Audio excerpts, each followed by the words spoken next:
Pourquoi louer ses terres est un très bon placement financier? Voici en détail l'explication. La location de terres reste un très bon placement financier de diversification qui permet de sécuriser le capital et les revenus. Depuis les crises boursières et financières, le foncier est entré dans la palette de préconisation des conseillers de gestion patrimoine indépendants, tout comme les bois et les forêts, les vignobles. Le ratio sécurité-rentabilité-tranquillité se trouve préservé par une garantie de paiement, une imposition favorable et une transmission facilitée. Vous êtes agriculteur et à votre retraite vous voulez vendre vos terres et placer votre argent. Alors voici pourquoi il vaudrait mieux en conserver la propriété et simplement les louer. Numéro 1. Les terres sont un placement sûr. Un placement immobilier sûr. Les terres constituent une valeur refuge, une valeur sûre. On investit dans du dur, dans de l'immobilier. En 2, c'est un produit de placement que l'on connaît bien.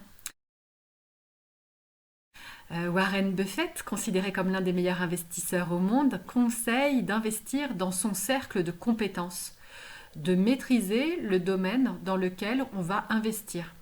Or, en tant qu'agriculteur, vous savez qu'il s'agit d'un placement stable et vous connaissez parfaitement le foncier, bien plus que les spéculations boursières. 3. Un placement qui a du sens. Warren Buffett conseille également d'investir sur le long terme. Par exemple, il dit achetez seulement des choses que vous serez parfaitement heureux de posséder si le marché s'effondre pendant 10 ans. Et investir dans la terre, c'est avant tout investir dans un actif à l'origine d'une matière première indispensable à la vie humaine. 4. C'est un capital qui est garanti. L'investissement dans la location de terres agricoles est également protégé et garanti bien plus que beaucoup de placements financiers. Et plus qu'un appartement, votre capital est bien là. Il s'agit d'un actif tangible, réel, qui ne va pas disparaître du jour au lendemain. 5. Un placement dont le capital augmente. A contrario, le capital que représentent les terres semble vouloir continuer à avoir une valeur qui augmente plus vite que l'inflation. Évidemment, de manière disparate selon le potentiel agronomique des sols et les régions. Mais compte tenu des prix des terres en Europe, il semble bien que cette tendance de plus-value régulière va se confirmer.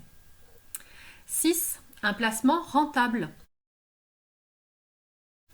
Le loyer des terres agricoles est encadré par un arrêté préfectoral. Un barème est fixé en fonction de la qualité des biens loués, notamment des données agronomiques des sols. Pour des terres parfaites dans l'Indre, par exemple, le maximum 2020-2021 est de 152 € hectare avec un bail de 9 ans. Il est courant d'obtenir un rendement annuel brut de plus de 2% de la valeur vénale. Pour un bail de 18 ans, le loyer est majoré de 17,5%, soit maximum 178 € dans l'Indre. Et pour un bail de 25 ans, le loyer est majoré de 22,5%, soit un maximum de 186 €. Le taux de rendement annuel peut donc augmenter facilement. Le loyer est variable en fonction de l'évolution de l'indice des fermages tous les ans, qui reflète la santé des exploitations agricoles. Par ailleurs, vous pouvez demander à votre fermier de vous régler en 2 termes échus en juin et en novembre, par exemple. 7. Un rendement garanti. Le paiement d'un fermage est garanti par plusieurs dispositifs. Peut-être qu'ils ne sont pas assez connus des bailleurs, mais ils sont efficaces. Tout d'abord, un propriétaire bailleur par bail rural a une garantie de paiement sur les stocks. La créance de fermage est garantie par un privilège mobilier spécial prévu par l'article 2332 du Code civil. Ce privilège porte sur les fruits de la récolte de l'année, sur le prix de tout ce qui garnit la ferme et de tout ce qui sert à son exploitation.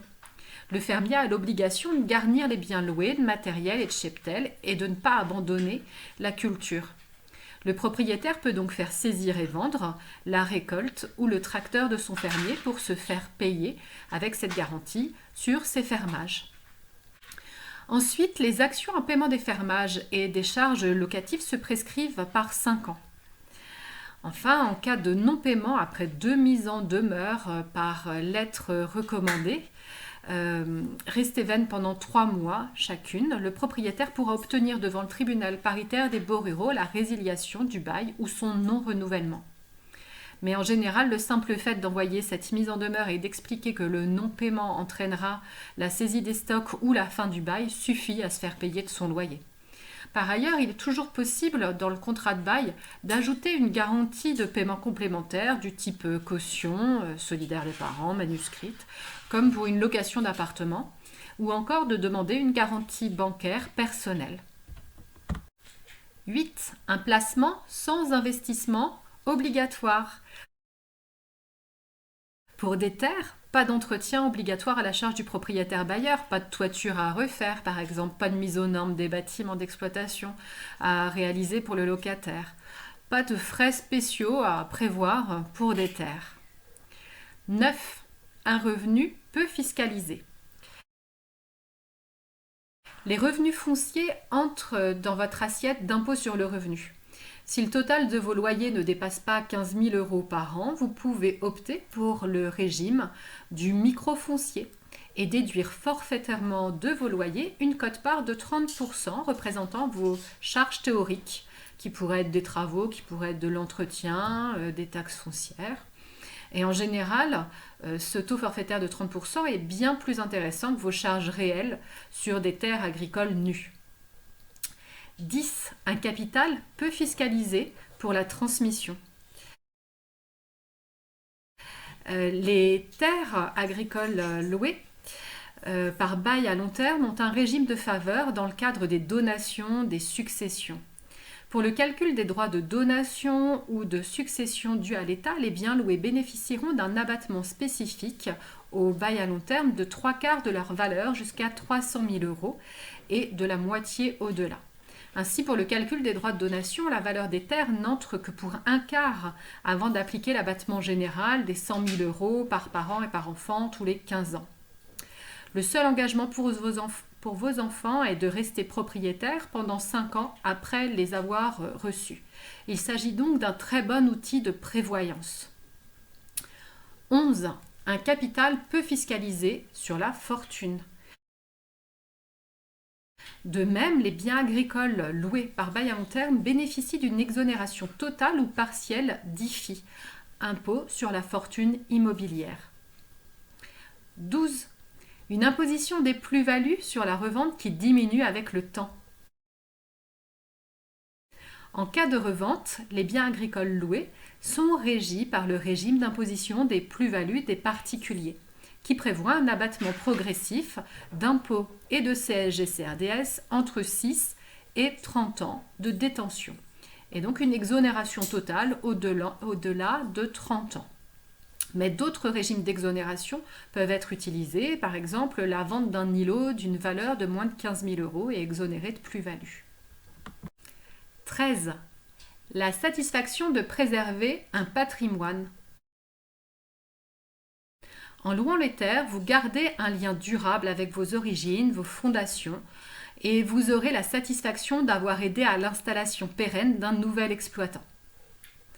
Pour conclure, une dernière citation de Warren Buffett. « Quelqu'un s'assoit à l'ombre aujourd'hui parce que quelqu'un d'autre a planté un arbre il y a longtemps. »